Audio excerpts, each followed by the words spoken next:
Time now for our VIP Chautauqua with Cable 8's James Reed. And tonight, James introduces us to a local man whose recently launched online group has taken Chautauqua County by storm.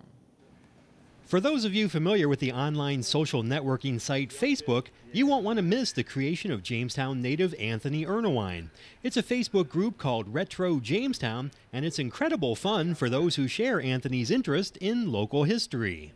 Yeah, I've always been interested in history, and I've always noticed that no one around here ever really seemed to want to dig up the history. Everybody just kind of seemed preoccupied with, building new buildings and knocking things down and all that. So about a month ago, I went downtown with my digital camera and took some photos of buildings and old things that were around Jamestown, and just posted a couple photos, and I invited some of my friends, and I had about 200 friends, and then you can see where it's gone from there pretty much. We've gone from about 200 members and about 20 photos to almost 1,300 members and almost 1,000 photos.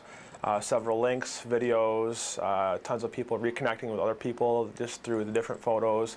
It's been a great learning experience and a great thing that I'm very proud of. Well, if you want to check out our page, you just go onto Facebook, and in the main search box there up top, you just type in Retro Jamestown, and when you type it in, the search bar is going to recognize it, and it should come right up, and you'll see it. You just click join the group. It's free, no charge, of course. Facebook's free, and you have access to all the content. You can post stuff, check the friends list, see if there's anybody you know, post your own stuff, etc. At first, my initial thoughts were just to do stuff from maybe 50s and 60s, not too super old, but then it's really broadened itself out.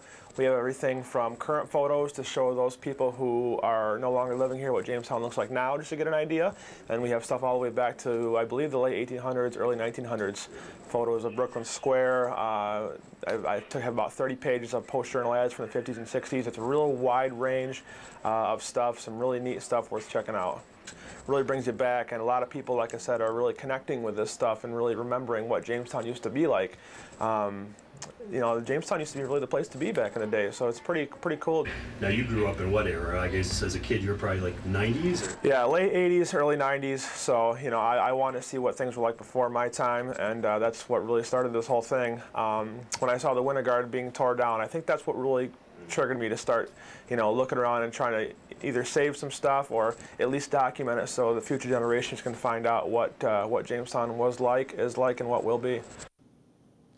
All right, thanks, James, and be sure to join us again next week for part 2 of our profile. In the meantime, to check out the site for yourself, just log on to www.facebook.com and do a search for Retro Jamestown.